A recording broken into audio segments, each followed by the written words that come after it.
Great Collide atau tabrakan besar akan menimbulkan Great Fracture. Akan ada tabrakan besar yang akan membuat dunia patah dua. Dua tabrakan ini adalah tabrakan yang dilakukan oleh dua kekuatan negara besar, Amerika versus Tiongkok. Keduanya punya dua sistem pemerintahan berbeda, punya dua sistem keuangan berbeda, keduanya punya sistem teknologi berbeda. Kedepan akan makin kencang keduanya bertarung karena salah satu pasti tidak mau menggunakan sistem yang lain. Salah satu harus kalah atau salah satu harus menang. Inilah yang saya sukai dari Tiongkok, melawan hegemoni barat dengan membuat sistem sendiri, dan inilah yang saya tidak sukai dari pejabat yang tidak paham di 70 negara yang ikut-ikutan Tiongkok. Mengapa tidak tiru Tiongkok, yaitu melawan hegemoni? Oh lupa, banyak negara tidak lengkap aset negaranya. Apa itu aset negara? Posisi geografis negara tersebut, sumber kekayaan alam negara tersebut, pastinya mindset pejabat dan bangsa tersebut juga tidak siap. Letak geografi yang tidak menguntungkan, sumber daya alam terbatas, namun mindset manusianya canggih seperti Swiss, Finlandia,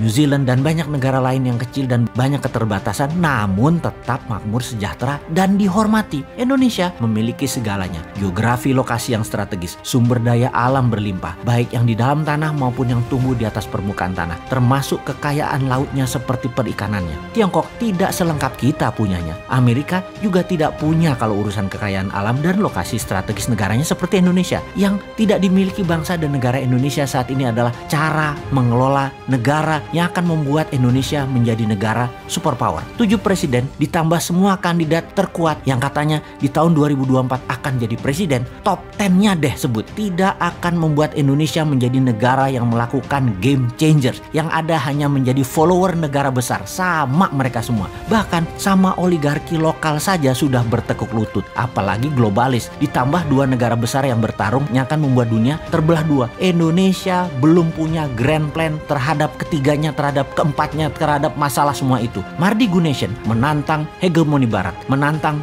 komunis Tiongkok, menantang globalis, serta membubarkan oligarki lokal. Untuk itu kita harus memahami apa yang terjadi dalam 3 hal besar yang bakal terjadi yang harus diwaspadai selain mempersiapkan diri, membuat sistem sendiri di dalam strategi bernegara. Bahaya pertama adalah globalis tetap bermain mengganggu kenyamanan masyarakat sampai kita semua pakai sistem mereka dan bergantung pada mereka. Salah satunya adalah currency mereka, sistem database mereka, yaitu sosial media dan teknologi mereka. Setelah serangan menggunakan biological weapon COVID-19 mulai berakhir, mulai mereda, vaksin, vitamin, obat-obatan, pharmaceutical telah menjadi bisnis triliunan dolar dalam 2 tahun ini. Mereka meluncurkan Ebola tipe 10 berawal di Guinea, Afrika Barat, Februari 2021 ini. Penyebarannya dahsyat, cepat, dalam sekejap. Ebola tipe 10 ini adalah man-made disaster. Virus kembangan dari laboratorium. Memang sulit dipercaya bagi mereka yang sederhana cara berpikirnya. Apalagi yang sederhana itu populer sehingga bisa menjabat. Susah memahami semua itu kalau juga di lingkaran pejabat berpikirnya bagaimana jabatan ini bertahan selamanya. Tidak akan membuat rakyat selamat dari outbreak corona varian baru B117, juga dari kemungkinan Ebola tipe 10 ini jika pertahanan akan perang biologi masih berupa vaksin, bukan politik seperti kita teriakkan berpuluh-puluh kali. Ini political will, ini political strategi. Oke, sudahlah, kita tak usah memaksa. Libido politik terlalu besar, libido berkuasa terlalu besar. Partai mulai menggadang-gadang pemimpinnya. Partai merah, putih, biru, kuning mulai menggadang-gadang putrinya, anaknya, cucunya. Partai biru lah belah dua, dan kemungkinan yang diakui oleh pemerintah adalah partai yang membela pemerintahan sekarang. Nggak apa-apa. Kemudian partai oposisi pun terbelah, PKS dengan Gelora, semua dibelah deh pokoknya. Partai pendukung mulai bermain 2 kaki, menjadikan incumbent 3 kali mungkin. Partai pendukung mulai main 2 kaki. Ada yang berpikir untuk incumbent 3 kali untuk dijadikan gacoan, tapi mereka